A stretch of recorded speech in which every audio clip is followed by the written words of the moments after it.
3 years ago, I immigrated to Austria and met a guy at work, and we started dating. He came with the story that he had a vasectomy, so no babies, but tell that to my pregnant self a couple of months later. I felt really ashamed every time he told the story about the vasectomy to doctors or someone else. I felt like a cheater, but I never cheated. We decided to keep the baby, so then I was pregnant and unemployed, as I had only a temporary job when I arrived. I was worried because I only had a little money saved, but he said he would take care of everything during pregnancy, and that when the baby came, I would get childcare assistance from the country. We ended up moving to an apartment, and everything looked good. He asked me to put the internet and cable bill in my name as he was paying for everything else, then also a car and car insurance in my name. I agreed as he said he would pay for it, and he was putting a roof over my head.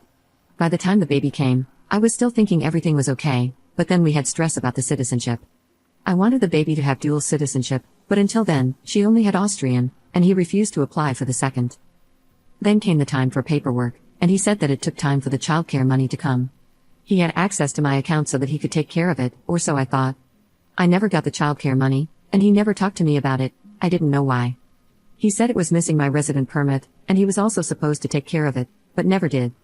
Then he decided he wasn't happy where we were living and wanted to move to the other side of the country, with the excuse that he wanted to be closer to his family, so I had to say goodbye to my few friends, and we moved.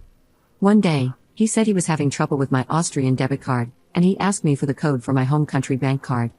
I was with my daughter and just wanted to go home, so I gave it to him so he could finish paying at the supermarket. After that, he kept the cards with him almost all the time, used the ATM, and only gave me cash, keeping both of my bank cards. We had a fight, it wasn't physical, and he said he would leave me as he gave me the cards back.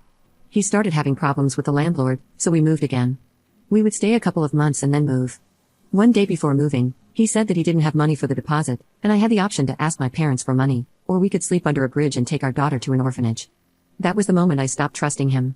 He had shown me a fake key for our new house for over a week. He used that so that I had to beg my parents for money. It all went to him. He spent a couple of €1,000 in maybe 2 or 3 months. When it was time for me to start looking for work, he sabotaged me all the way through. I applied for a job that I liked, but they were taking their time to decide as I didn't speak German very well. Of course, I kept looking. As soon as I found one, the day before I started, he made up a story that the first job had contacted him and was giving me a contract, so I shouldn't go for this second job. He even pretended to call the first company, and then he would always say, "You heard me talking to them, didn't you? You understood everything I said, so don't accept that job." I started noticing that his phone calls looked fake. One time, the phone even rang in the middle of one of his calls. I was desperate for work because I needed it to have a residence permit in the country, and he wouldn't help me get residency even though we were living together. With luck, I ended up finding a job. He stayed with our daughter because he said he was too sick to work. After 1 week, he said I have to quit because he can't manage the kid. If I don't quit, he will call them to fire me. After many discussions, I stayed at this job, and in the first couple of months, he still used my bank card. He kept sending it into overdraft, making it hundreds in the negative. When my paycheck came, it hardly covered everything. Meanwhile, he stayed in the house, saying his back hurt, that he didn't know what type of work he wanted, always making excuses. In my 3rd month of work, I found out my wages were starting to get garnished for something he said he had paid for months ago. He said he would fix it, that he would pay for it, and it was the internet from our first apartment, from when I was pregnant, unemployed, and he said he would always pay it. After some months, our daughter went to kindergarten, and he ended up finding a job. I kept getting angry because he kept taking my bank card and using it without telling me, even though he had his own money. He even went to open a second account in my name to use as his own, where he would keep his money in secret from me. I believed he made this account so that the courts couldn't find his account through his name. Last week, he started working late, and I came home before him. In the mail were late payment notices in my name for things that I never knew weren't paid. My favorite out of all the mails was my last year's birthday gift. He insisted I get new glasses, and I wasn't allowed to ask about the price. It was a surprise for me, really lovely, wouldn't you think? Imagine my surprise when I received a letter from the court stating that I owed for the glasses, my birthday gift, and that this letter was the 5th or 6th overdue payment notice. He was hiding my mail and probably tossing it in the trash. I decided to go to the courthouse to see what was up, and I had many debts, some from things I never heard about, some from things he said he paid, and some from things that he took money from my account to pay. The courthouse said he never paid even €1 for my debts, and his own debts were only being paid through wage garnishing. Now, I kept my cards with me, and I replaced them with new codes. When I said I wanted him to go away, he used our daughter's custody to avoid leaving. Some time ago, he even tried to scare me because if I wanted my daughter, I would have to go through his lawyer, whom he claimed was one of the best. I am scared about the future. He has an aggressive personality, and I fear for when he is alone with our daughter. He never hit me, but I constantly feel like I'm walking on eggshells. I am afraid that I might lose my job, and I wouldn't even be able to collect unemployment. I don't even know if I could take my daughter to my home country with me so that, at least, I could live with my parents rent-free. I'm going to a lawyer tomorrow, but I don't even have an idea where to start the conversation. Update 1. Hello everyone. Last year I posted when I was at a low, and I would like to provide an update on my current situation. I have decided to stay in Austria as I still believe it is the best option for me and my child's future. There are some more details that went into this decision, such as my child having special needs with more significant public support here than in Portugal. She only has Austrian citizenship, and I am unsure how that would be affected if I were to leave the country with her.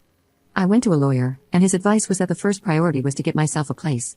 He indicated the way to secure a social housing apartment through the city council, where I have been staying for the past 6 months with my daughter. After that, the lawyer started to try to help me out of some debts that I haven't incurred myself and were still in court.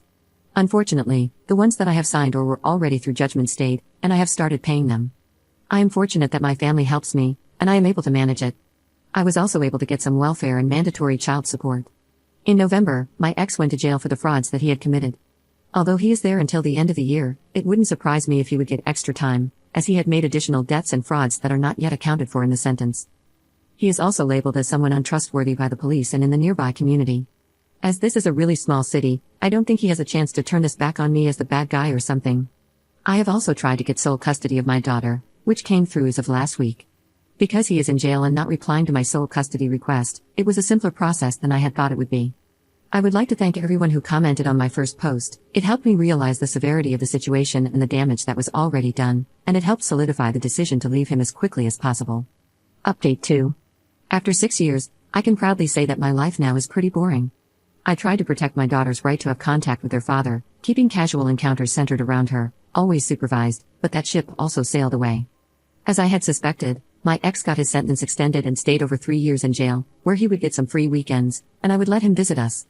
As soon as he completed his sentence, he made a last visit, didn't make any more effort to keep contact with us, and refused to pay child support.